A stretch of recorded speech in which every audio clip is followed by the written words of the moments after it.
Je remets grâce, peuple de Dieu. Père, je te rends grâce et je te bénis. Merci, Seigneur, pour le souffle de vie que tu nous donnes. Prends le contrôle au nom de Jésus. Amen. Aujourd'hui, le Seigneur m'a te dit, mon enfant, cesse de combattre au profit de l'enfer. Cesse de combattre au profit de l'enfer. Qui sont ceux qui combattent au profit de l'enfer?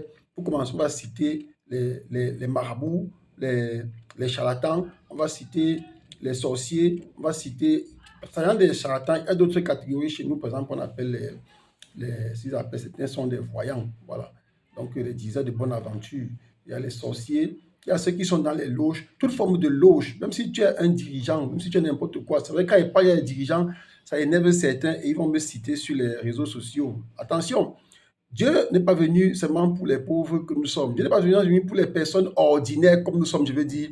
Il est venu aussi pour ces dirigeants-là. Si Dieu dit de respecter l'autorité, ça veut dire que l'autorité aussi a droit au salut. Prenons le cas de Hérode. Hérode a contribué à tuer Jésus, à crucifier Jésus, n'est-ce pas? Il a contribué, il a fait tuer Jean-Baptiste. Malgré cela, est-ce qu'il est mort? Il est resté toujours en vie, mais il est mort après. Pourquoi? Parce qu'il n'a pas donné la place de Dieu. Pourquoi est-ce qu'il est toujours resté en vie? Parce que Dieu espérait qu'il se répande et qu'il choisisse le salut. Mais malheureusement, pour ce dernier, il a fini par mourir parce qu'il croyait que son pouvoir était au-dessus. Donc, toi qui es un dirigeant, n'écoutez pas ceux qui sont sur les réseaux sociaux qui font semblant de vous aimer. Moi, je n'ai pas besoin que vous m'aimiez. Je ne veux même pas que vous m'aimiez.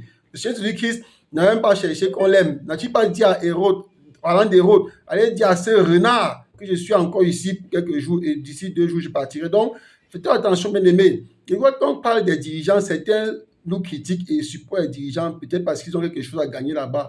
Faisons attention. Nous sommes, avant d'être un dirigeant, avant d'être l'autorité, nous sommes d'abord des créatures de Dieu.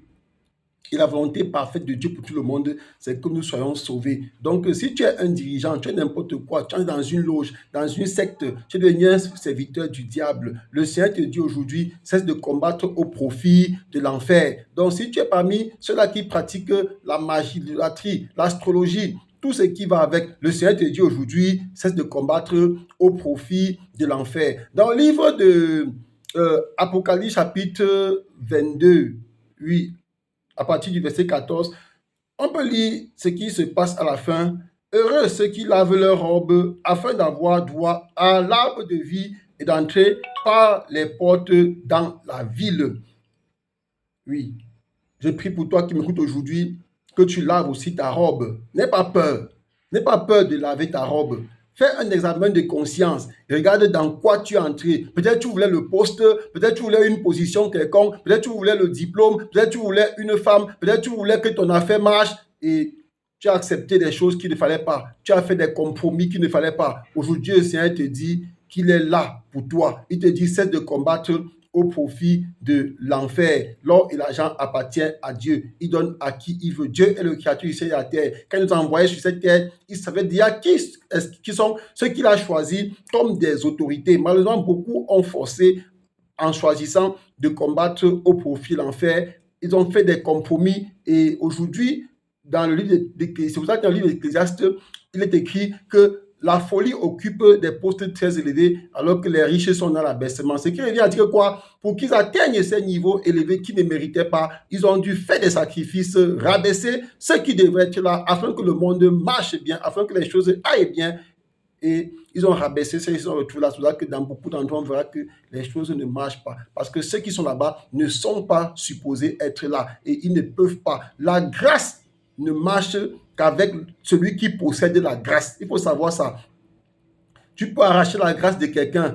Tu vas avoir beaucoup d'argent, beaucoup de choses, beaucoup de profits. Mais sache que cette grâce ne peut pas marcher avec toi parce qu'elle est prévue pour marcher avec quelqu'un d'autre. Donc Dieu, lorsqu'il a envoyé ce dernier sur terre, il a prévu la grâce qui va avec. Mais toi qui as pris le raccourci, tu combats au profit de l'enfer et tu as arraché cette grâce-là, cette grâce ne marchera pas avec toi comme il faut. Quand même tu seras à cette position-là, on verra que beaucoup ne sont pas tranquilles. Il faut encore parfois verser le sang, sacrifier leurs frères. Parfois, d'autres doivent encore manger la chair des petits-enfants, boire le sang des petits-enfants pour qu'ils restent toujours jeunes, malgré leur vieillesse, malgré les os qui font mal, malgré les douleurs. Mais ils doivent toujours sacrifier les enfants pour qu'ils aient plus l'apparence jeune. C'est ça que le Seigneur vous dit aujourd'hui, mes enfants, cessez de combattre au profit de l'enfer. Et qu'est-ce qui va arriver à la fin des temps, pour ceux d'entre vous qui ont écouté ma parole d'aujourd'hui et qui ne sont pas repentis, le Seigneur dit, Apocalypse 22, verset 15, dehors les chiens, les enchanteurs, les impudiques, les meurtriers, les idolâtres, et quiconque aime et pratique le mensonge. Donc, le Seigneur n'a pas de place pour vous à la fin des temps. Quand il viendra dans sa gloire, il n'y aura pas de place pour vous. Mais aujourd'hui, vous avez l'opportunité, l'occasion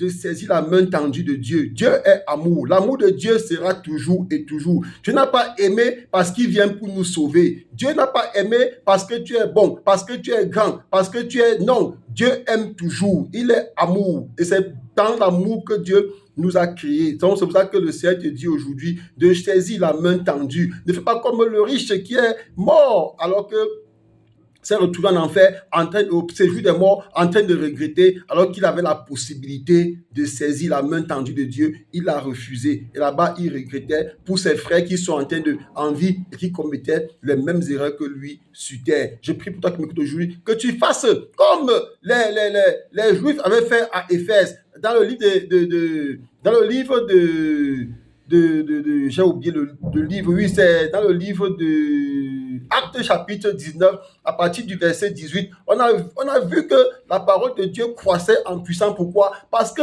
les exorcistes qui avaient cru, ceux qui avaient pratiqué les sciences occultes, les arts magiques, sont venus déposer toutes les choses qu'ils avaient fait de mal et ils ont passé par la repentance. Oui, mais c'est que beaucoup fuient la repentance. Ils ont dit, qu'en dira-t-on? On va dire que moi aussi, j'ai couché avec les femmes alors que je suis marié. On va dire que moi aussi, j'ai tué. On va dire que moi aussi, je mangeais la chair humaine. On va dire que moi aussi, j'allais chez les marabouts. Non, n'ayez pas peur. Venez confesser. Confessez Jésus. La vie éternelle est très importante. N'ayez pas peur. Donnez vos vies à Jésus. Ne regardez pas vos positions, vos grosses vestes là, dans lesquelles vous souffrez même.